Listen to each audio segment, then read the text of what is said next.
భగవద్గీతలో ఈ కర్మల గురించి ఏం చెప్పబడిందో తెలుసుకుందాం. 4వ అధ్యాయంలో 16వ శ్లోకం.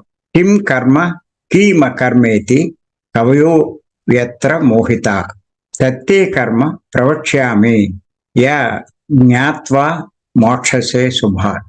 దీని తాత్పర్యం ఏంటంటే, కర్మ అంటే ఏమిటో అకర్మ అంటే ఏమిటో తెలియక విద్వాంసులు కూడా భ్రాంతి చెందుతున్నారు. కాబట్టి కర్మాకర్మములను తెలుసుకొని దుఃఖకరమైన అజ్ఞానము నుండి విముక్తుడు కావడానికి కర్మ అంటే ఏమిటో తెలుసుకో అని శ్రీకృష్ణ భగవానుడు చెప్పడం జరిగింది. కృష్ణుల వారు చెప్పే ప్రతిదీ సత్యమే. దుఃఖాన్ని కలిగించే అజ్ఞానం నుంచి బయటపడాలంటే కర్మ అంటే ఏంటో తెలుసుకోవాలి. ఆ అజ్ఞానం తొలగితే జ్ఞానం వస్తుంది. అంటే కర్మ అంటే ఏంటో తెలుసుకుని దాన్ని మనం ఆచరిస్తే ఆ అజ్ఞానం నుంచి బయటపడి జ్ఞానం పొంది దుఃఖం నుంచి బయటపడతాం.